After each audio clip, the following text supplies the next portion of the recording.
Good morning. आज सकाल सकाल आम पहुँची जाइलु अंगनवाड़ी केन्द्र में कहीं से मोर स्वादखिया थिला कहीं यहाँ मो 7 मास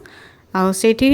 खाली जे स्वादखिया सेमती नुह पूरा पूरी गोटे माँ के परिमाण खाद्य खावा दरकार कौन कौन खावा दरकार यहाँ गोटे गवर्नमेंट प्रोग्राम जा थ्रू माँ मैंने जानवे कि कौन खावा दरकार आ केते अमाउंट खावा दरकार।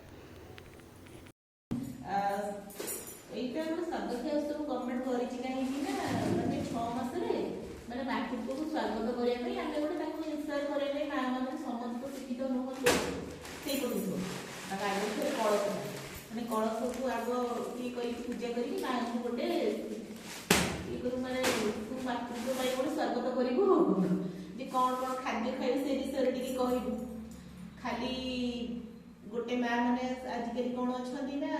प्रोटीन जिनस खाए अंडा माछ मांस काजू पेस्ता क्षीर एगुड़ा खाइले कि घर खाद्य जैसे मांडिया चूड़ा डाली सजन शाग छुई नथिला को खोज खोज गोटे छुई धनिया पत्र जेणे कर जहाँ पनीपरिया एगुड़ा निहाती दरकार कहीं छुआटा देख ओजन बढ़ी 3 किलो 3 किलो 4 किलो मास किलो हाइट से अनुसार तार हो सांगे पड़ेगा माँ पड़ेगा ना पूरा रेड छुआ भी जन्म ओजन थी छुआर बॉडी गुड़ा फंक्शन कर गोटे चढ़ा जो 3 किलो छुआटा जन्म होता 11 दिन बचला हार्ट फंक्शन कला ये प्रकाश घर पुआटा बढ़िया कहीं सब जिन हूँ खाद्य डिपेंड कर पूरा विश्राम 8 घंटा दिन 2 घंटा पानी सफिसीयंट दिन को 4-5 लिटर पानी तार थिंकिंग आम भल रहा दरकार माने भल चिंता भल पाठ पढ़ा पढ़ी ये सब जिन बुझे दुई गोटे कौन ना पूर्व प्रस्तुति कौन ना पैसा किसी संचय रखा पड़ो समस्त 10,000 पाइबनी कहीं जो मैंने अनएम्प्लॉय अच्छा से 10,000 आने खर्च कर हठात आम लेबर पेन आम पैसा जोगाड़ करूँ घरे डेलीवरी हो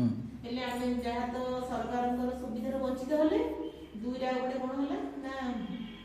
छुआटा भी किसी पाइले देन आम घर को आसिक लंच बनइलु आ मिसिकी खाइलु भात डाली बैगन भजा साग आईटा साग रायता गोटे आ भजा गोटे माछ चिली आ पनीर तरकारी। I hope you like my video. Thank you for watching.